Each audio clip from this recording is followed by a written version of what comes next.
নমস্কার বন্ধুরা, একদম হালকা পাতলা ভাবে আজকে তৈরি করে দেখাবো অত্যন্ত সুস্বাদু আর খুবই স্বাস্থ্যকর কবিরাজি মাছের ঝোল।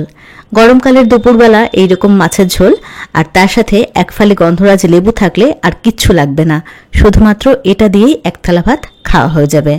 তো রেসিপিটা করার জন্য এখানে আমি একটু বড় সাইজের কাটাপোনা মাছ নিয়েছি। এটা রুই মাছ। মাছটাকে ভালো করে ধুয়ে নিয়ে নুন হলুদ মাখিয়ে নিচ্ছি মাছের গায়ে।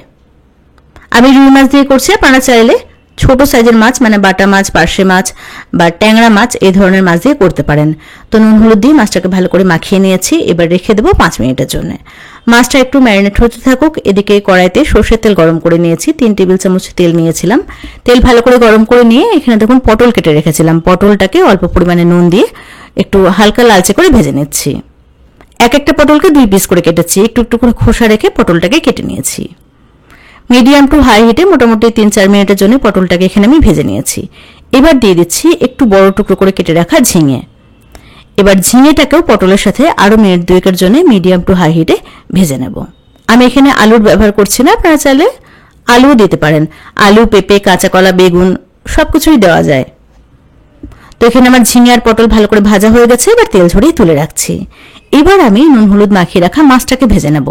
প্রথমে অবশ্যই সবজিটাকে ভাজবেন, কারণ প্রথমে মাছ ভাজা হলে কিন্তু সবজির মধ্যে মাছের একটা আঁশটে গন্ধ চলে আসবে।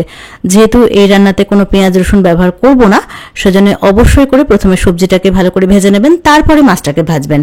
তাহলে সবজির মধ্যে মাছের আর আঁশটে গন্ধটা আসবে না, খেতে ভালো লাগবে। তো 2 পিঠ উল্টে পাল্টে মাছটাকে সুন্দর লালচে করে ভেজে নিতে হবে।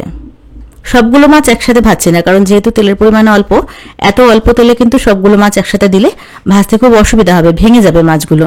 তো সেজন্য 2টো ব্যাচে মাছগুলোকে আমি ভেজে নিচ্ছি।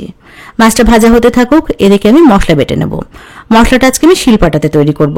শিলপাটাতে বাটা মশলার টেস্টই আলাদা। তো মশলার জন্য এখানে আমি নিয়েছি 1/2 চামচ গোটা জিরে, 1/2 চামচের থেকে একটু কম পরিমাণে কালো জিরে আর 1/2 চামচ সর্ষে। আমি এখানে হলুদ সর্ষে আর কালো সর্ষে দুটো মিশিয়ে নিয়েছি। আপনারা চাইলে যে কোনো এক ধরনের সর্ষে দিয়ে করতে পারেন। আর দিয়ে দিলাম 8 থেকে 10টা মতন কালো গোলমরিচ। যেসব মশলা এখানে ব্যবহার করেছি তার প্রত্যেকটারই কিন্তু একটা ঔষধি গুণ আছে। কালো জিরে শরীরের জন্য খুবই ভালো, গোলমরিচ, তারপরে আপনারা জানেন জিরে, সবকিছুই কিন্তু শরীরের জন্য খুবই ভালো। তো সবকিছুকে একদম মসৃণ করে বেটে নিতে হবে। এদিকে মাছ ভাজার পরে কড়াইয়ে যেটুকু তেল ছিল তার মধ্যে সামান্য পরিমাণে কালো জিরে আর একটা শুকনো লঙ্কা দিয়েছি ফোড়নের জন্য। ফোড়নটাকে কয়েক সেকেন্ড একটু নাড়াচাড়া করে নিয়ে তারপরে বেটে রাখা মশলাটাকে দিয়ে দিলাম। দিয়ে দিচ্ছি এখানে পরিমাণ মতন হলুদ আর কালারের জন্য একটুখানি কাশ্মীরি রেড চিলি পাউডার আর বেশ কয়েকটা চেরা কাঁচা লঙ্কা দিয়ে সবকিছুকে ভালো করে কষিয়ে নিচ্ছি। এই রান্নাতে পেঁয়াজ রসুন আদা টমেটো কিচ্ছু ব্যবহার হবে না। তো সবকিছুকে এখানে আমি খুব ভালো করে কষিয়ে নিয়েছি। অল্প অল্প করে গরম জল ব্যবহার করে মশলাটাকে বেশ ভালো করে কষিয়ে নিতে হবে। মশলা এখানে আমার খুব ভালো করে কষানো হয়ে গেছে। এবার ঝোল করার জন্য দিয়ে দিচ্ছি বেশ খানিকটা পরিমাণে গরম জল। এটা যেহেতু পাতলা ঝোল হবে সেটা বুঝেই জলটাকে দিতে হবে। স্বাদ অনুযায়ী নুন দিয়ে দিলাম আর দিয়ে দিচ্ছি বেশ খানিকটা পরিমাণে ধনেপাতা কুচি। এইভাবে করে দেখবেন, দারুণ হবে খেতে। ঝোল ফুটে উঠেছে। এবার ভেজে রাখা সবজিটাকে দিয়ে দিলাম। ভালো করে মিশিয়ে নিয়ে মিডিয়াম আঁচে ঢাকা দিয়ে রান্না করব 5 থেকে 7 মিনিটের জন্য, যাতে করে সবজিটা খুব ভালো করে সেদ্ধ হয়ে যায়। সবজিটা যখন ভালো করে সেদ্ধ হয়ে যাবে তারপরে আমি মাছগুলোকে দেবো, কারণ মাছ দিয়ে বেশি ফোটালে দেখবেন মাছটা বেশি নরম হয়ে যায়, খেতে কিন্তু খুব একটা ভালো লাগে না। তো 5-7 মিনিট ঢাকা দিয়ে রেখেছিলাম। সবজিটা এই পর্যায়ে বেশ ভালো করে সেদ্ধ হয়ে গেছে।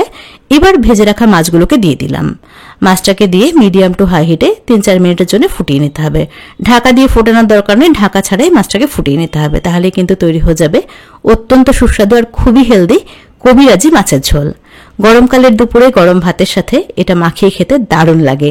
তো কেমন লাগলো আজকের রেসিপি সেটা অবশ্যই কমেন্টস করে জানাবেন। ভিডিও ভালো লাগলে একটা লাইক করবেন আর চ্যানেলটাকে সাবস্ক্রাইব করবেন।